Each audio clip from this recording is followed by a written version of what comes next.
자연 환경 자체는 고양이들에게 아주 흥미롭고 재밌는 공간임은 틀림없어요. 분명한 이점도 존재를 하지만 아무래도 수많은 위험성이 그 위중함이 더 크기 때문에 이러한 위험성을 감당할 수가 없다면, 자신이 없다면 이런 산책냥이는 권장하고 싶지는 않네요. 이번 영상 준비하면서 조금 놀랐던 게 아직도 찬반이 엇갈리는 경우가 많다는 거예요. 여러분 안녕하세요. 수의사 한명길입니다. 오늘의 주제는 외부 출입이 자유로운 고양이, 그 이점과 위험성입니다. 이번 자료들의 대상은 편의상으로 산책냥이라고는 하긴 했지만 외부로의 출입이 자유롭고 제한을 받지 않는 아이들을 대상으로 조사를 해봤어요. 일단 본 논문에서 말하고 있는 장점으로는 몇 가지 꼽아보자면 자연 본성 그대로 충족이 된다는 점, 문제 행동이 예방된다는 점, 그리고 충분하게 운동량이 증가시킬 수 있다는 점입니다. 아무래도 자연과 어우러져서 살고 있는 고양이 같은 경우는 좀 더 다양한 환경에 노출이 되게 되고, 이러한 곳에서 생활하고 활동하면서 사냥, 탐험, 나무 타기 등과 같이 본능에 충실한 행동들을 할 수 있다는 점이에요. 이런 활동들은 집에서만 키움으로 인해서 살짝 제한이 걸릴 수 있게 되는 사항들이고, 이런 게 과연 동물복지상으로 옳은 일이냐라는 입장도 존재합니다. 그리고 이렇게 외부의 활동을 하게 되면 운동량이 자연스럽게 증가할 수 있게 되어 비만율 또한 감소시킬 수 있다는 점이 있어요. 반면에 단점과 위험성 어떤 게 있을까요? 첫째는 외부 감염성 질환의 노출, 둘째는 외상이나 교통사고 아니면 뭔가를 잘못 주워 먹어서 중독과 같은 사고들, 세 번째 유기묘의 증가, 그리고 그로 인한 생태의 교란, 네 번째 원치 않는 임신과 같은 이벤트들이 있을 것 같아요. 일단 아무래도 집안에서만 기르는 아이들에 비해 바깥에 노출이 됨으로써 다른 반려동물이라든지 아니면은 야생동물과 접촉을 할 위험성이 증가하게 되겠죠. 이로 인해서 감염성 질환에 더 위험성이 높아지게 됩니다. 특히 기생충 같은 경우는 외부 구충을 꾸준히 하지 않게 되면 감염 발생이 더 높아질 수밖에 없죠. 2019년 미국에서 조사한 발표 자료가 있습니다. 실내에서 지내는 고양이와 실외에 주로 지내는 고양이들을 비교를 해봤어요. 어떤 걸 비교해봤냐? 질환들이 직접 감염이 일어나는 경우, 환경적으로 전염이 되어서 발생하는 경우, 그리고 마지막으로 기생충과 같이 벡터라고 부르게 되는데 어떤 질환을 퍼뜨리는 아이들이에요. 쉽게 말하면 모기나 파리 같은 애들이겠죠. 그래서 여길 보시면 매개체에 의해 전염이 될 상대 위험 수치가 무려 2.77배, 거의 3배 가까이 증가한 걸 확인할 수 있어요. 그리고 또 하나 좀 재미있는 자료를 하나 찾았습니다. 바로 살고 있는 지역마다 감염성 질환의 위험 정도가 다르다는 점이에요. 흔히 지구의 좌표라고 알려져 있죠. 경도와 위도. 이 위도가 여기에 표를 하나 보여드릴게요. 오르면 오를수록 점점 발생하는 감염 질환의 개수가 증가하는 걸 확인할 수 있습니다. 그래서 봤을 때 가장 점의 개수가 많은 게 바로 30에서 40도 사이 정도예요. 이런 데가 흔히 말하는 살기 좋은 지역, 온대 기후의 날씨를 가지는 위도이고, 저희가 살고 있는 한국 또한 마찬가지로 위도 34에서 44도 사이에 위치하게 됩니다. 살기 좋은 곳이라는 점, 안타깝게도 이런 질환을 일으키는 미생물들도 살기가 좋다고 하네요. 실내에서보다는 아무래도 외부로 나가게 되면 외상의 위험성이 높아지게 되고, 그 중에서도 단연 위험도가 높은 건 교통사고입니다. 한 실험 결과를 따르면은 교외 지역을 돌아다니는 고양이들에게 바디캠을 달아놨어요. 그러고 관찰을 한 결과 무려 45%의 고양이들이 모니터링 기간에 횡단보도를 마음껏 돌아다니는 걸 확인할 수 있었습니다. 특히 교통사고 같은 경우는 이러한 조그만 아이들에게 굉장히 생명의 경중을 다룰 수 있는 큰 위험으로 작용될 수 있기 때문에 도시에 계신 보호자분들, 집사님들은 고양이를 외부 환경에 노출되지 않도록 주의를 해야 한다는 점 꼭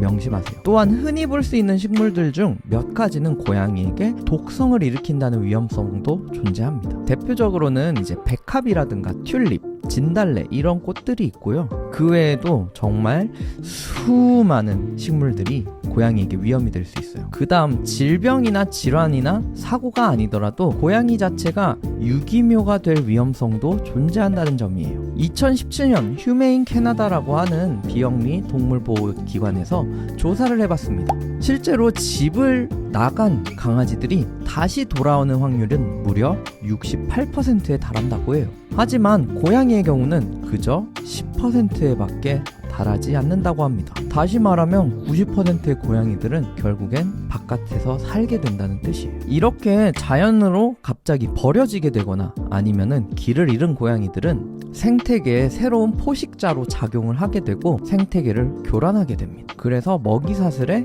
영향을 미칠 수 있습니다. 최근 미국의 리뷰 논문 하나를 보았습니다. 고양이의 포식 활동으로 인해서 무려 2억 마리에 달하는 포유동물과 40억 마리에 달하는 조류가 사망하고 있다 라고 예측을 하고 있어요. 또한 캐나다에서 조사한 결과를 따르면 무려 3억 5천 마리의 조류가 고양이한테 사냥을 당해 목숨을 잃는다고 합니다. 이렇게 길고양이, 들고양이, 그리고 야생고양이가 증가함에 따라서 생태계는 더욱더 크게 영향을 받을 수밖에 없고 사람에게도 생활에 영향을 끼치게 됩니다. 그래서 앞서 나온 이 다양한 이유들 때문에 고양이들의 자유로운 출입을 허가하는 것은 분명한 이점도 존재를 하지만 아무래도 수많은 위험성이 그 위중함이 더 크기 때문에 이러한 위험성을 감당할 수가 없다면, 자신이 없다면 이런 산책냥이는 권장하고 싶지는 않네요. 그래서 이러한 예측하기 어려운 질병이나 사고,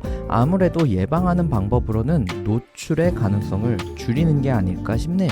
또한 박스, 터널, 캣타워, 장난감, 스크래처, 창문, 숨숨집과 같이 숨고 사냥하고 탐험하고자 하는 욕구를 실내에서도 어느 정도 채워줄 수 있다는 점이 있어요. 그래서 이러한 환경 풍부화를 제공하는 물건들이 자극을 통해서 고양이들이 더욱더 풍성하고 다양한 행동을 할 수 있도록 해주는 게 좋습니다. 그래서 한번 준비해봤습니다. 2023년 버전의 고양이 사육 관리 방법.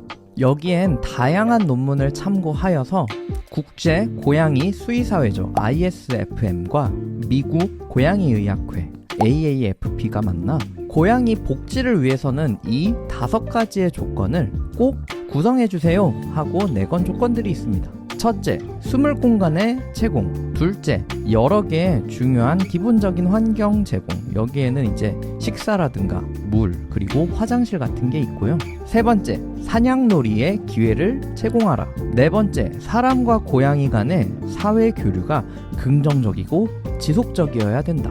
마지막 5번째, 고양이의 후각까지 고려를 한 사육 환경을 만들어 주라라는 겁니다. 또 추가적으로 브라질에서 조사를 해봤습니다. 실내 고양이, 실외 고양이, 그리고 보호자 사이의 유대관계에 대해 조사를 해봤어요. 이것도 좀 흥미롭네요. 아무래도 집안에서 사고를 치거나 아니면은 비만율 이런 거는 실내 고양이에서 더 높은 것으로 나왔지만 실외에서 거주를 하는 고양이들은 이런 스트레스로 인한 이상 행동들은 적었지만 오히려 질병에 취약해지고 특히나 콩팥 그리고 호흡기 질환이 발생하는 비율이 높았다고 합니다. 보호자와 고양이 사이의 유대관계와 같은 경우는 더 긍정적으로 나타났다고 해요. 이러한 배경에서 바깥 출입에 대한 장단점을 모두 잡을 수 있는 방법에 대한 Controlled Outdoor Environment 방법을 제공하는 보호자분들도 계십니다. 고양이를 위해서 펜스를 친다든지 울타리를 치는 것도 있지만 바깥쪽으로 출입을 완전히 통제 없이 맡겨두는 게 아니라 정해진 시간, 정해진 공간에서 외출을 허락하는 방법이에요. 이를 통해서 외부 환경에서 위험 요소로 작용할 수 있는 부분은 단절시키되 바깥에서 활동하는 시간을 늘리고자 개발한 방법입니다. 그래서 이런 캣티오 한번 실험을 해봤대요.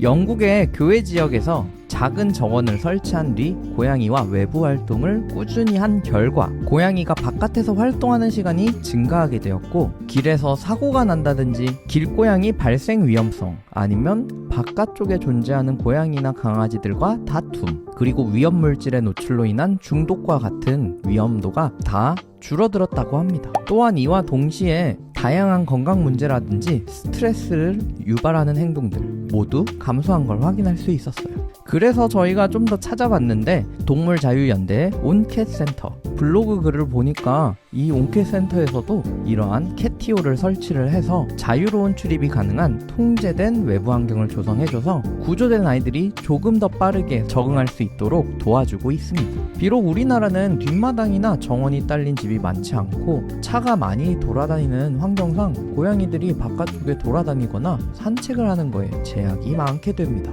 하지만 언젠가 우리나라도 마당이 있는 집에 많이 살게 된다면 우리 사랑하는 고양이들이 안전하고 행복하게 따뜻한 햇빛을 받으며 지낼 수 있는 외부 공간을 누릴 수 있지 않을까요?